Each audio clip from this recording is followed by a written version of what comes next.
കർത്താവിൽ പ്രിയ സഹോദരി സഹോദരങ്ങളെ, മനുഷ്യ ജീവിതത്തില് എന്തുകൊണ്ടാണ് ദൈവം സഹനങ്ങളും വേദനകളും രോഗങ്ങളും ദുരിതങ്ങളൊക്കെ അനുവദിക്കുന്നത് എന്ന് ചോദിച്ചു കഴിഞ്ഞാൽ ബൈബിള് തരുന്ന ഉത്തരമാണ്. പല ഉത്തരങ്ങളുണ്ട്, പക്ഷെ അതിൽ ബൈബിൾ തരുന്ന ഒരു ഉത്തരമാണ് അപ്പസ്തോല പ്രവർത്തനം 17-ാം അധ്യായത്തിന്റെ 27-ാമത്തെ തിരുവചനം.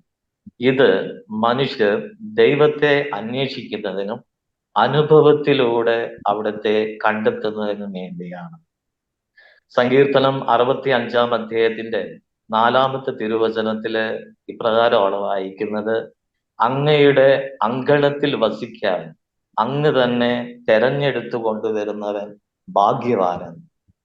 പ്രിയപ്പെട്ടവരെ, ജീവിക്കുന്ന സത്യദൈവമായ ഈ സൃഷ്ടപ്രപഞ്ചം മുഴുവനെയും സൃഷ്ടിച്ച് തന്റെ ശക്തിയുടെ വചനത്താല് എല്ലാറ്റിനെയും താങ്ങി നിർത്തുന്ന ജെറമിയ 32:27 പറയുന്നു: ഞാൻ സകല മനുഷ്യരുടെയും ദൈവമായ കർത്താവാണ്, എനിക്ക് അസാധ്യമായി എന്തെങ്കിലും ഉണ്ടോ എന്ന് ചോദിച്ച ആ സർവശക്തനായ കർത്താവിനെ അറിയാൻ വേണ്ടി ഒരു സഹനത്തിലൂടെ ഹൈന്ദവനായ എന്നെ കർത്താവ് ചേർത്ത് നിർത്തിയത് എങ്ങനെയെന്ന് നിങ്ങളുമായി ഞാൻ പങ്കുവെക്കുകയാണ്.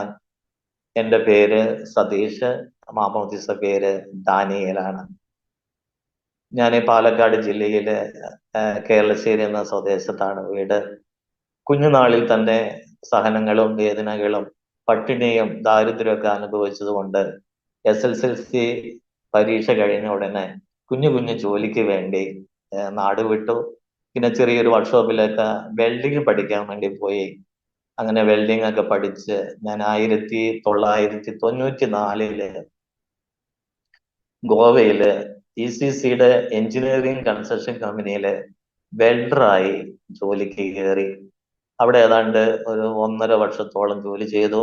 പിന്നെ അവിടുത്തെ പണി തീർന്നപ്പോൾ മഹാരാഷ്ട്രയിലുള്ള സിന്ധുദുർഗ ഡിസ്ട്രിക്ട് എന്ന ആ മഹാരാഷ്ട്രയിലുള്ള സ്റ്റേറ്റില് വെൽഡിംഗ് പണി ചെയ്തുകൊണ്ടിരിക്കുമ്പോൾ ഓയിൽ ടാങ്കിന് സപ്പോർട്ട് മതിൽ കെട്ടിയ ഭിത്തി ഇടിഞ്ഞു വീണ് ഒരു കല്ല് മാത്രം ജമ്പ് ചെയ്തിട്ട് എൻ്റെ ബാക്ക് സൈഡിൽ നട്ടെല്ലിൽ വീണു. അരയ്ക്ക് താഴ്പോട്ട് പൂർണ്ണമായും തളർന്നു പോയി. ഉടനെ തന്നെ എന്നെ ഹോസ്പിറ്റലിൽ എത്തിച്ചു. അടുത്തുള്ള ഹോസ്പിറ്റലിൽ കൊണ്ടുപോയി. അവിടെ പറ്റില്ല എന്ന് പറഞ്ഞു. പിന്നെ ഗോവയിലുള്ള ബംബോളിയം മെഡിക്കൽ കോളേജില് എന്നെ അഡ്മിറ്റ് ചെയ്തു. പ്രിയപ്പെട്ടവരെ, ജീവിതത്തിലുണ്ടായ ദുരിതങ്ങളും സഹനങ്ങളും വേദനകളും പറഞ്ഞറിയിക്കാൻ പറ്റാത്ത വേദനയിലൂടെ കടന്നുപോയ ആ നാളുകള് മാസം മാസം ശമ്പളം കിട്ടുമ്പോൾ അതെല്ലാം വീട്ടിലോട്ട് അയച്ച് വീട്ടുകാരുടെ ദാരിദ്ര്യമൊക്കെ മാറ്റി അങ്ങനെ ഒരു സന്തോഷത്തിലേക്ക് പോകുമ്പോഴാണ് ഈ ഒരു സഹനം എനിക്കുണ്ടാകുക. ഹോസ്പിറ്റലിൽ കിടക്കുമ്പോൾ ഞാൻ കൂട്ടുകാരൊക്കെ പറയും ഓപ്പറേഷൻ കഴിഞ്ഞു കഴിഞ്ഞാൽ നടക്കും, കുഴപ്പമൊന്നും ഉണ്ടാവില്ല എന്നൊക്കെ പറയുകയായിരുന്നു. അങ്ങനെ ഇരിക്കെ ഓപ്പറേഷന് വേണ്ടി തയ്യാറാകുന്നതിന്റെ തലേ ദിവസം നട്ടെല്ല് ഒന്ന് ലെവൽ ചെയ്യാൻ വേണ്ടി എന്നെ ഓപ്പറേഷൻ തിയേറ്ററിലോട്ട് കൊണ്ടുപോയി. അങ്ങനെ ഓപ്പറേഷൻ തിയേറ്ററിൽ കൊണ്ടുപോയി ആ നട്ടെല്ലൊക്കെ ലെവൽ ചെയ്യുമ്പോൾ കഠിനമായ വേദന, ദുസ്സഹമായ വേദന. അന്ന് എനിക്ക് 18 വയസ്സ് പ്രായമാണ്, മാത്രമേ ഉള്ളൂ. അപ്പോ ഒത്തിരി വേദന. ഞാനിങ്ങനെ പിന്നെ വേദനിച്ച് ഇങ്ങനെ ഇരിക്കുമ്പോൾ ഒരു ഡോക്ടർ എന്നെ കുറച്ചു നേരം നോക്കിയിട്ട് എൻ്റെ അടുത്ത് വന്ന് പറഞ്ഞു: സതീഷ്, ക്യാരേ തേരെ ജിന്ദഗി യേ ദുനിയാ മേ യോഗ. സതീഷ്, എന്താണ് നിന്റെ ജീവിതം? ലോകത്തെവിടെയും ഇതിന് ട്രീറ്റ്മെന്റ് ഇല്ല, ഇതിന് മരുന്നില്ല. ഓൺലി വീൽ ചെയറിൽ ഇരിക്കാനല്ലാതെ ഇനി ജീവിതകാലം മുഴുവനും കിടക്കുക അല്ലെങ്കിൽ വീൽ ചെയറിൽ ഇരുന്ന് ജീവിതം മുന്നോട്ട് കൊണ്ടുപോകാൻ മാത്രമേ പറ്റുള്ളൂ എന്ന് ഡോക്ടർ പറഞ്ഞപ്പോൾ പ്രിയപ്പെട്ടവരെ, ഞാൻ തകർന്നുപോയി. ഏതാണ്ട് 18 വയസ്സ് പ്രായമുണ്ടായ അന്ന് ഞാൻ ഇനി ജീവിതകാലം മുഴുവൻ തളർന്നു കിടക്കുക എന്നൊക്കെ പറയുമ്പോൾ ചിന്തിക്കുന്നതിലും അപ്പുറമായിരുന്നു. ജീവിതകാലം മുഴുവൻ കിടന്ന കിടപ്പോട് കിടക്കണം എന്നുള്ള ആ ഒരു ജീവിതത്തിന്റെ മുന്നോട്ടുള്ള ആ ഭാവി ജീവിതത്തേക്ക് ഓർത്തപ്പോ ഒത്തിരി ഒത്തിരി തകർന്നു പോയി. എന്നിരുന്നാലും ഞാൻ വിശ്വസിച്ച ദേവീ ദേവന്മാരെയൊക്കെ വിളിച്ച് പ്രാർത്ഥിക്കാൻ തുടങ്ങി. ഒരു ആശ്വാസമോ ഒരു സമാധാനമോ ജീവിതത്തിൽ കിട്ടാതെയായി.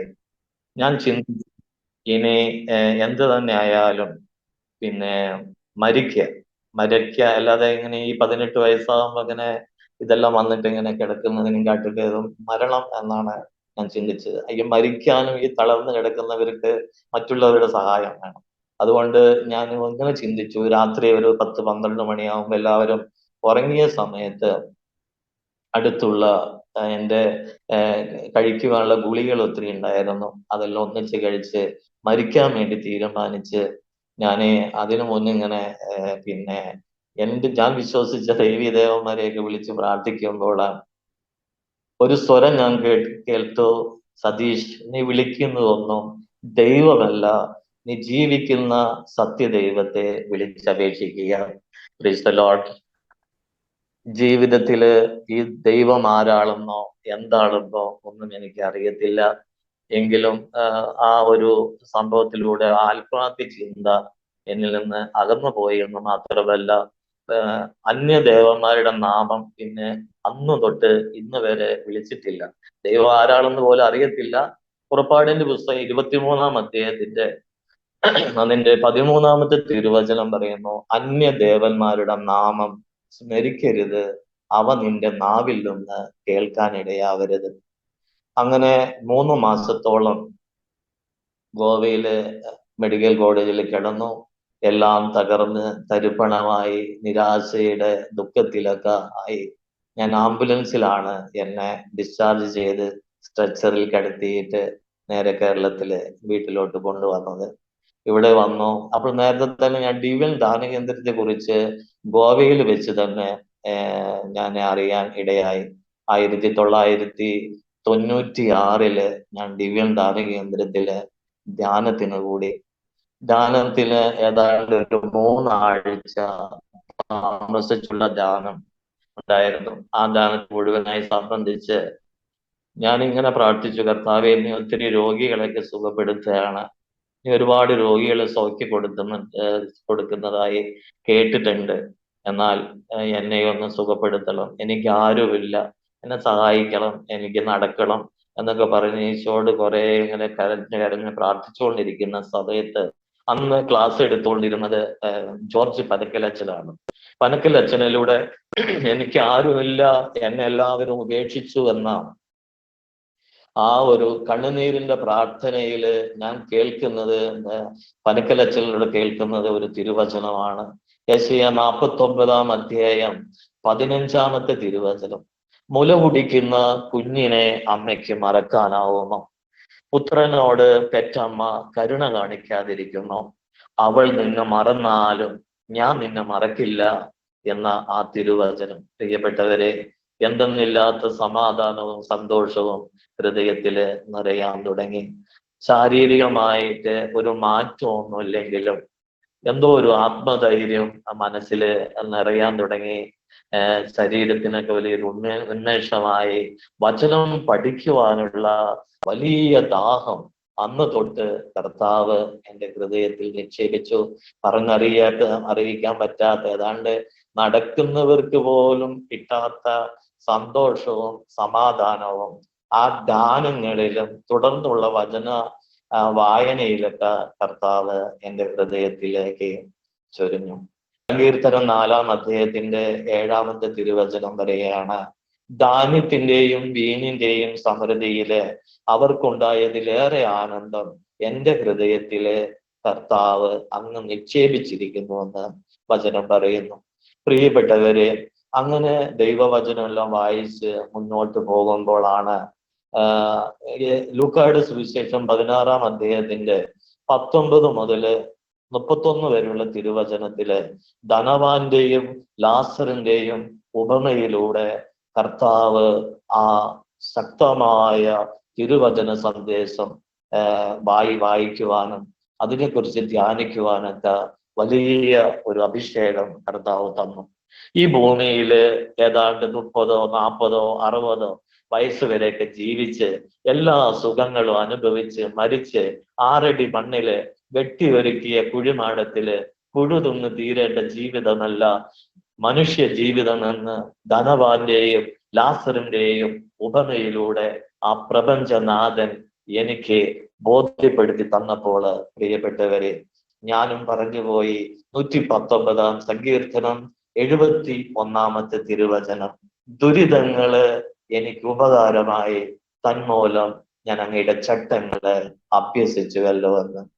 പ്രിയപ്പെട്ടവരെ, ഈ ഭൂമിയില് നമ്മൾ ഓരോരുത്തരും നമുക്ക് സഹിക്കാവുന്നത് സഹനങ്ങള്, അത് രോഗങ്ങളാകാം, തെറ്റിദ്ധാരണയാകാം, ഭർത്താക്കന്മാരിൽ നിന്നോ ഭാര്യമാരിൽ നിന്നോ മറ്റുള്ളവരിൽ നിന്നൊക്കെ കിട്ടുന്ന തിക്താനുഭവങ്ങള്, സഹനങ്ങള്, വേദനകള്, ഇതെല്ലാം നമുക്ക് സന്തോഷത്തോടുകൂടി ദൈവകരങ്ങളിൽ നിന്ന് സ്വീകരിക്കണമെങ്കിൽ ഒരൊറ്റ ബോധ്യം പരിശുദ്ധാത്മാവ് നമുക്ക് തരേണ്ടിയിരിക്കുന്നു.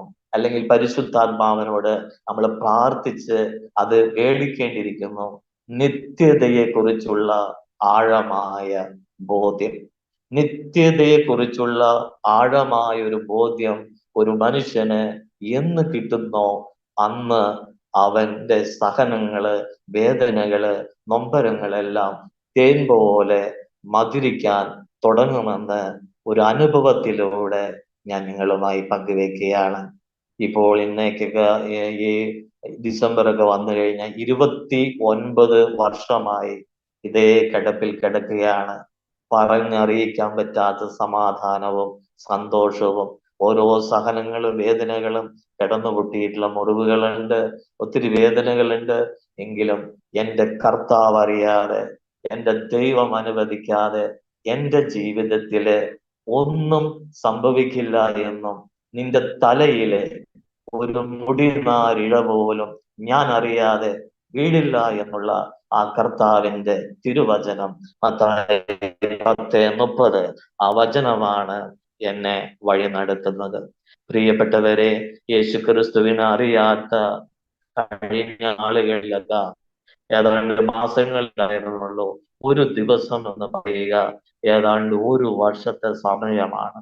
സഹനങ്ങള്, വേദനകള്, മറ്റുള്ളവരോട് ദേഷ്യപ്പെടുക, സമയം പോകുന്നില്ല, എങ്ങനെ കിടന്നിട്ടും വേദന കൊണ്ട് പിടയുന്ന സമയങ്ങൾ, ദിവസങ്ങള്. പക്ഷേ യേശുക്രിസ്തുവിനെ കർത്താവും രക്ഷകനുമായി എന്ന് ഞാൻ സ്വീകരിച്ചോ അന്ന് തുടങ്ങിയിട്ട് എൻ്റെ പ്രിയപ്പെട്ടവരെ ഈ 29 വർഷം ഒരു പുക പോലെ കടന്നു പോവുക.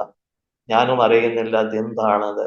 ഒരു ദിവസം രാവിലെ 3 മണിക്ക് എഴുന്നേൽക്കും, പ്രാർത്ഥിക്കും, പിന്നെ കുറച്ചു നേരം കിടക്കും, പിന്നെ ദിനചര്യങ്ങളെല്ലാം ചെയ്യും, വീൽ ചെയറിൽ കയറിപ്പോയി ബാത്റൂമിൽ പോയി എല്ലാ കാര്യങ്ങളും ചെയ്യും, പിന്നെ വന്നിട്ട് ബൈബിൾ വായിക്കും, പിന്നെ പ്രാർത്ഥിക്കും. ഇതെങ്ങനെ ആവുമ്പോഴേക്കും ഒരു ദിവസം പോകുന്നത് അറിയത്തില്ല. അതിൻ്റെ ഇടയ്ക്ക് ആരെങ്കിലും വന്ന് ഷെയർ ചെയ്യാനോ എന്തിനൊക്കെ വന്നു കഴിഞ്ഞാൽ എൻ്റെ ടൈം ടേബിൾ മുഴുവനും തെറ്റും.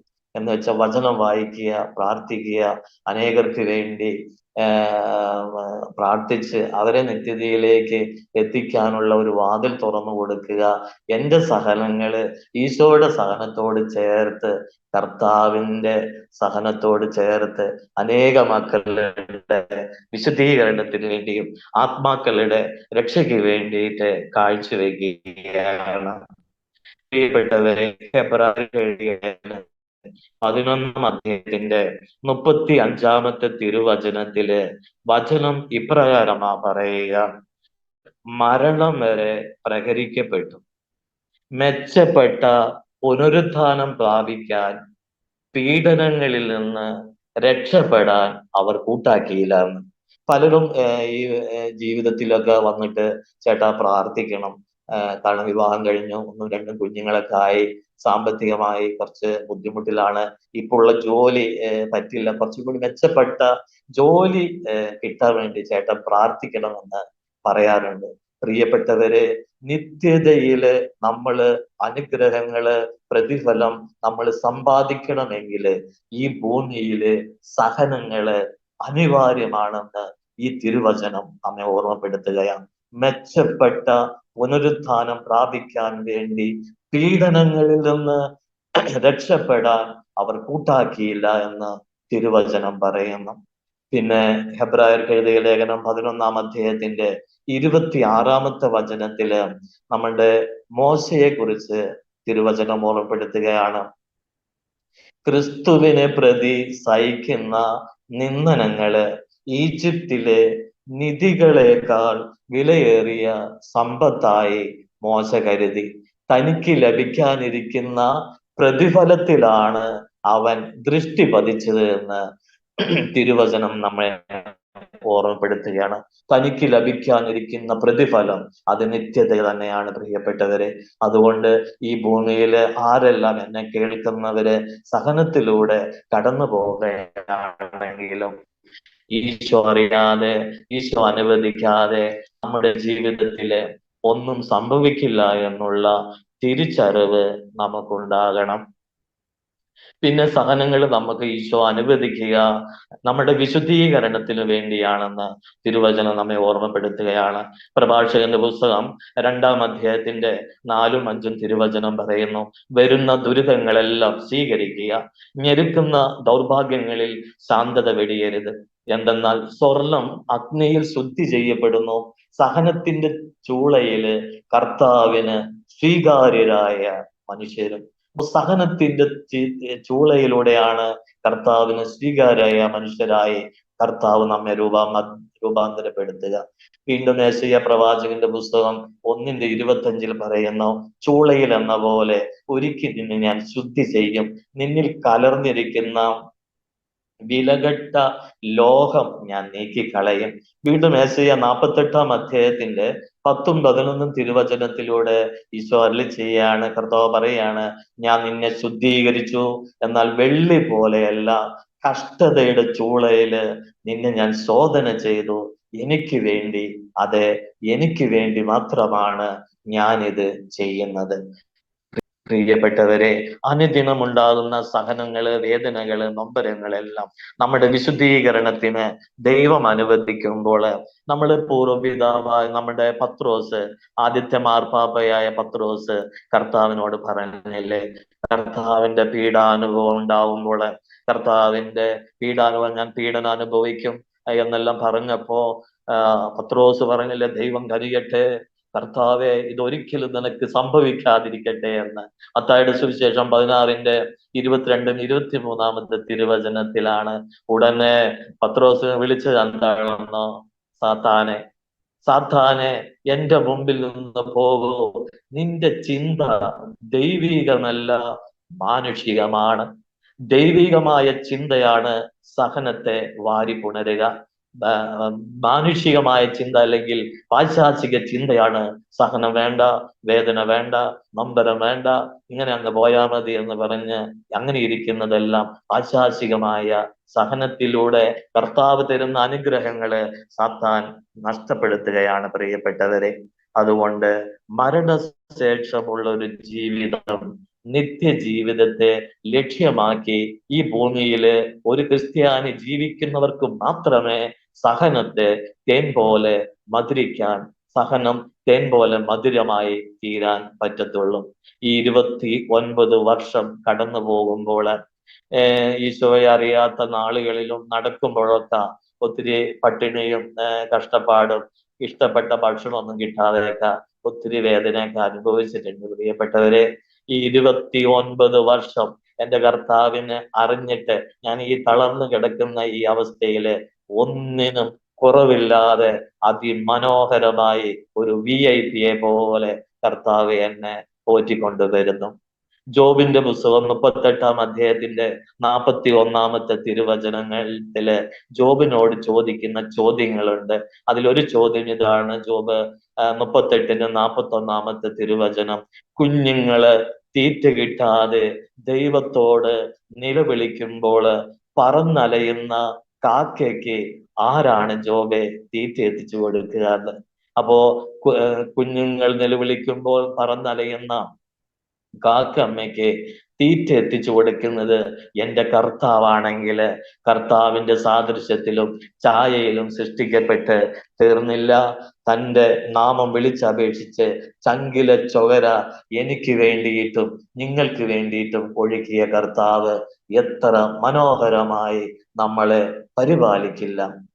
സങ്കീർത്തനം 34 10 തിരുവചനത്തില് വചനം പറയുന്നു, സിംഹക്കുട്ടികള് ഇര കിട്ടാതെ വിശന്നു വലഞ്ഞേക്കാം, കർത്താവിനെ അന്വേഷിക്കുന്നവർക്ക് ഒന്നിനും കുറവുണ്ടാവില്ല.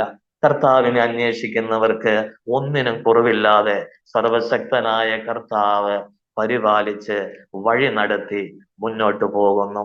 പ്രിയപ്പെട്ടവരെ, നമ്മളൊക്കെ പ്രാർത്ഥിക്കാറുണ്ട് ഒത്തിരി രോഗം മാറാനും സകലങ്ങൾ, അതെല്ലാം നല്ലതാണ്, അതൊന്നും തെറ്റല്ല.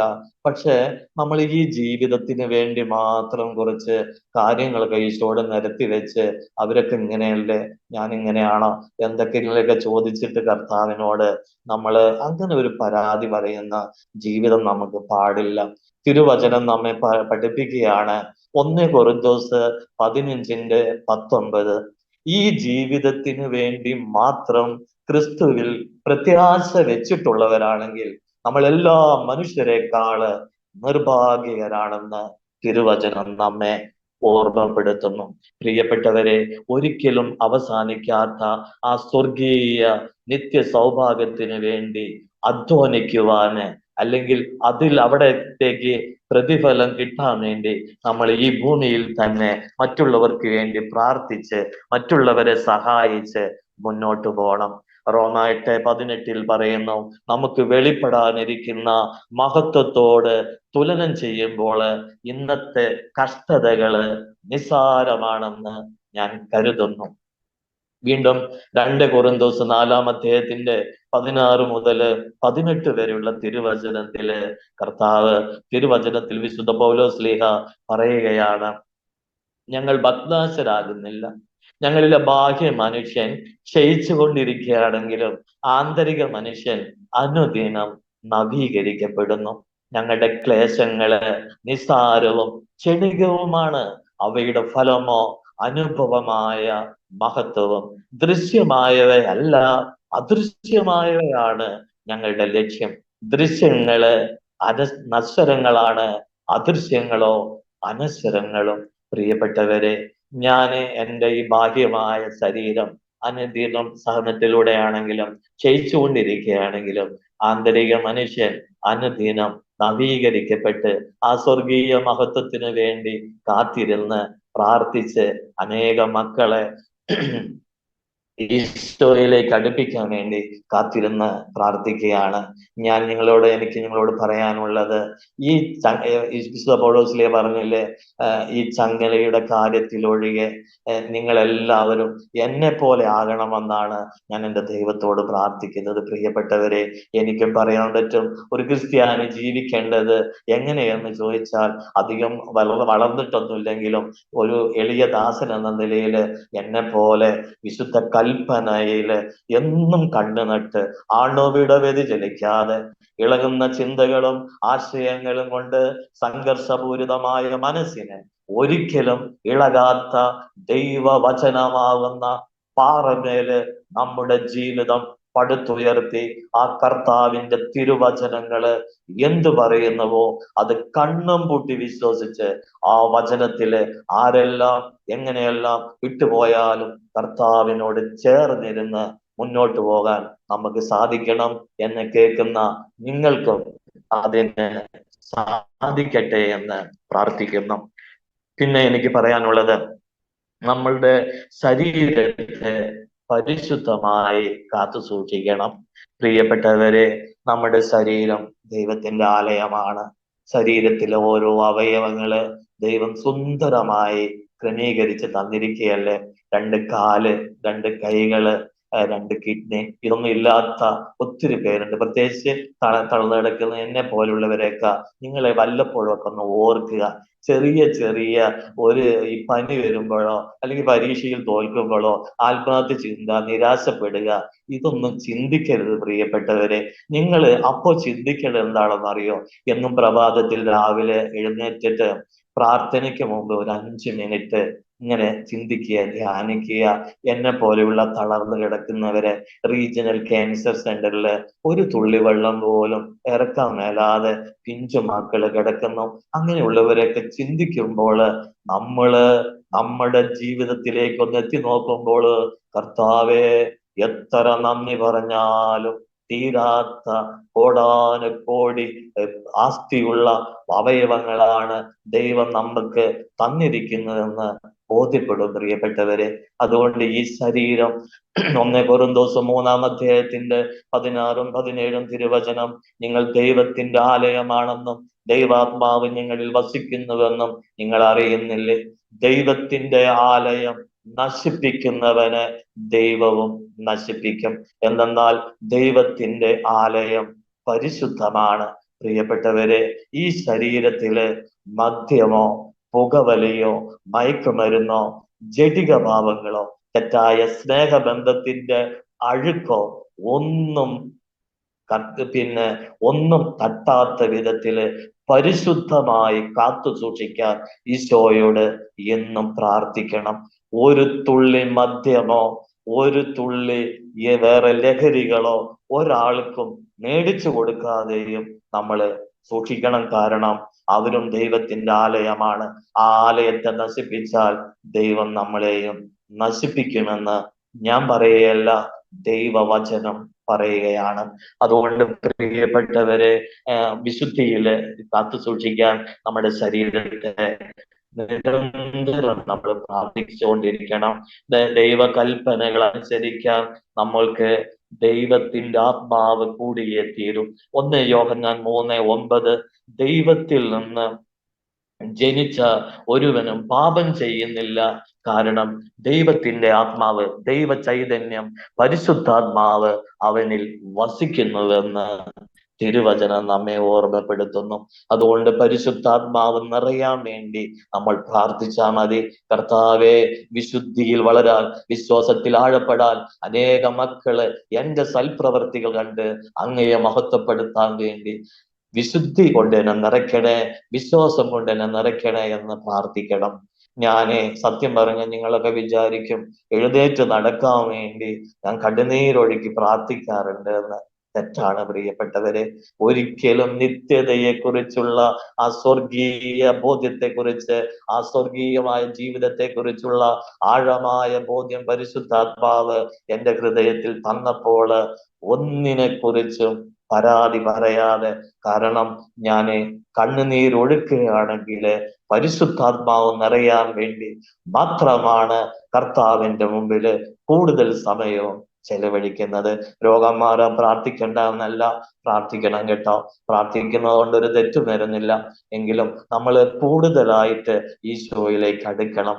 സഹനത്തിലൂടെയാണ് കർത്താവ് നമ്മുടെ കൂടെ വസിക്കുക പ്രിയപ്പെട്ടവരെ. സങ്കീർത്തനം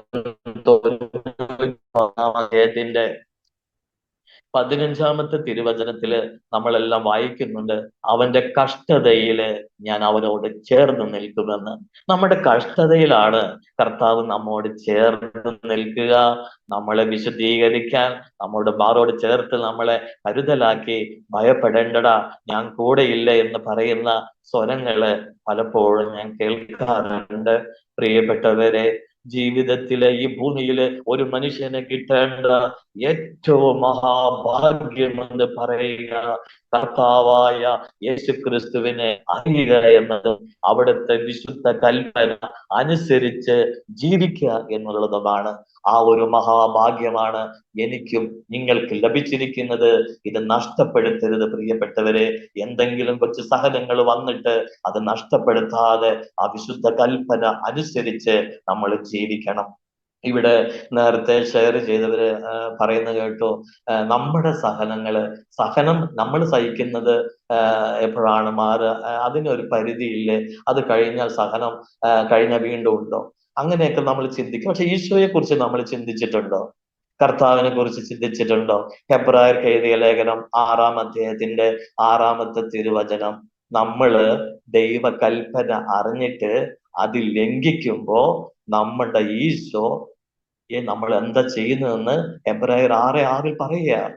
ദൈവപുത്രനെ സ്വമനസ്സ അധിക്ഷേപിക്കുക, വീണ്ടും കുരിശിൽ തറയ്ക്കുക. ഈശോയെ വീണ്ടും വീണ്ടും ഒരു ദിവസം എത്ര പ്രാവശ്യം നമ്മളൊക്കെ കുരിശിൽ തറയ്ക്കുന്നുണ്ട്.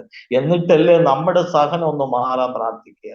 ഈശോയെ കുരിശിൽ തറയ്ക്കുന്നതൊന്ന് നിർത്താൻ വേണ്ടി നമുക്ക് നമ്മുടെ സഹനങ്ങള് ഈശോയുടെ സഹനത്തോട് ചേർത്ത് പാപത്തിന്റെ സ്വാധീനങ്ങള് അതിൽ നിന്നെല്ലാം ഓടി അകലാനുള്ള കൃപയ്ക്ക് വേണ്ടി നമ്മൾ പ്രാർത്ഥിക്കാതെ നമ്മള് ഈശോയെ വീണ്ടും വീണ്ടും കുരിശിൽ തറയ്ക്കുകയാണ്.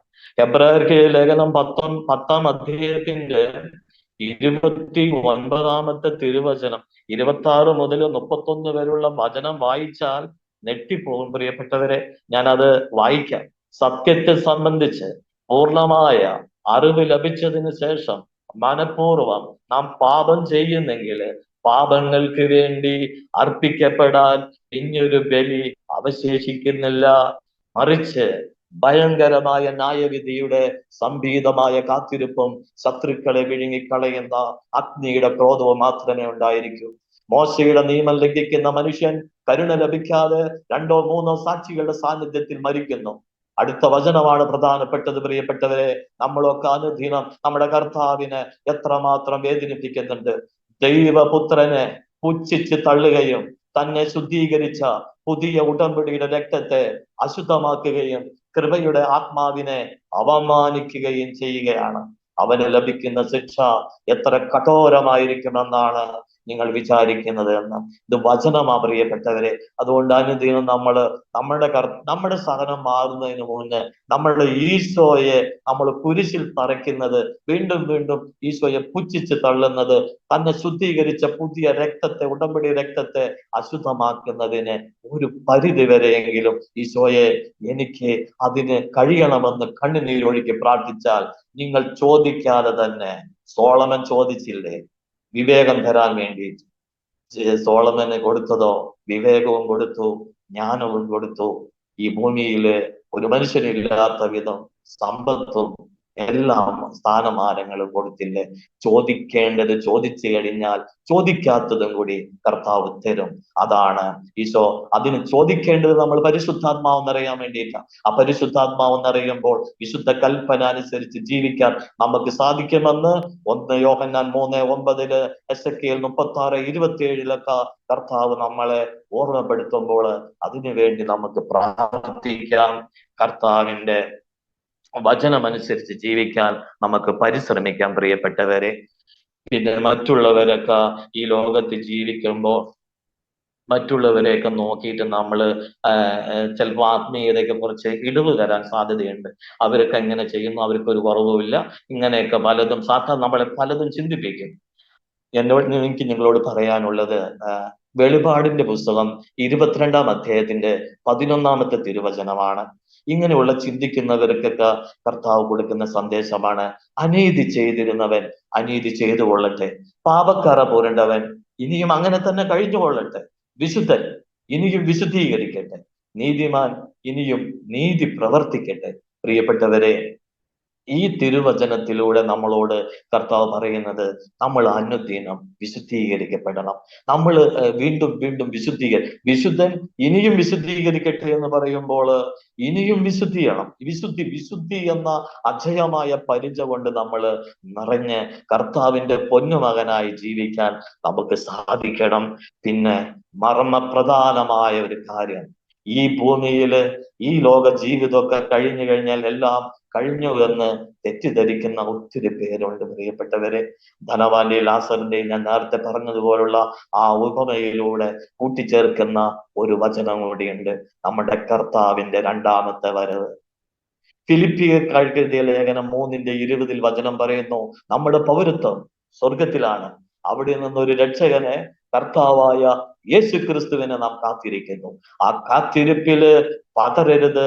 ആര് വീണു പോയാലും നമ്മൾ വീണുപോകാതെ കർത്താവിന്റെ കരം പിടിച്ചോളണം, മുന്നോട്ട് നടന്നോളണം. കർത്താവെ, വീഴുമ്പോ നീതിമാൻ 7 തവണ വീണാലും വീണ്ടും എഴുന്നേൽക്കും, ദുഷ്ടനാകട്ടെ കാലിടറി വീഴുന്നത് പൂർണ്ണ നാശത്തിലേക്കാണെന്ന് തിരുവചനം നമ്മെ ഓർമ്മപ്പെടുത്തുമ്പോൾ വിശുദ്ധിയിൽ വളരാൻ, വിശ്വാസത്തിൽ ആഴപ്പെടാൻ, കർത്താവിന്റെ കരം പിടിച്ച് ജീവിക്കാൻ നിങ്ങളെല്ലാവരെയും കർത്താവ് അനുഗ്രഹിക്കട്ടെ. നിങ്ങള് 2ാമത്തേത് എന്ന് പറഞ്ഞു കഴിഞ്ഞാൽ തിരുവചനത്തിൽ നിന്ന് അണുവിട വ്യതിചലിക്കാത്ത ഒരു സുന്ദരമായ ഒരു വചനമാണ് എനിക്ക് നിങ്ങളുമായി പങ്കുവെക്കാനുള്ളത്. ആ വചനം എപ്പോഴും ഞങ്ങളുടെ ഹൃദയത്തിൽ രൂഢമായിട്ടുണ്ടാകട്ടെ. 2 പത്രോസ് 3-ാം അധ്യായത്തിന്റെ 10-ഉം 11-ഉം തിരുവചനങ്ങള്. കർത്താവിന്റെ ദിനം കള്ളനെ പോലെ വരും. അപ്പോൾ ആകാശം വലിയ ശബ്ദത്തോടെ അപ്രത്യക്ഷമാകും, മൂലപദാർത്ഥങ്ങള് എരിഞ്ഞു ചാമ്പലാകും, ഭൂമിയും അവയുള്ള സകലതും കത്തി നശിക്കും. ഇവയെല്ലാം നശ്വരമാകയാൽ വിശുദ്ധിയോടും ദൈവഭക്തിയോടും കൂടി ജീവിക്കുന്നതില് നിങ്ങൾ എത്ര ശുഷ്കാന്തി ഉള്ളവരായിരിക്കണം. അപ്പോ ഈ നശ്വരമായ ജീവിതത്തെ മാത്രം കണ്ടുകൊണ്ട് ജീവിക്കാതെ കർത്താവിന്റെ 2-ാം വരവിന് വേണ്ടി കാത്തിരുന്ന് പ്രാർത്ഥിക്കാൻ നമ്മളെല്ലാവരെയും കർത്താവ് അനുഗ്രഹിക്കട്ടെ. 1 പത്രോസ് 1-ാം അധ്യായത്തിന്റെ 17-ാമത്തെ തിരുവചനം പറയുന്നു, ഓരോരുത്തരെയും പ്രവൃത്തികൾക്കനുസരിച്ച് പ്രതിഫലം നൽകുന്നവനാണ് നിങ്ങൾ പിതാവെന്ന് വിളിക്കുന്നതെങ്കിൽ നിങ്ങളുടെ ഈ പ്രവാസകാലത്ത് ഭയത്തോടെ ജീവിക്കുക.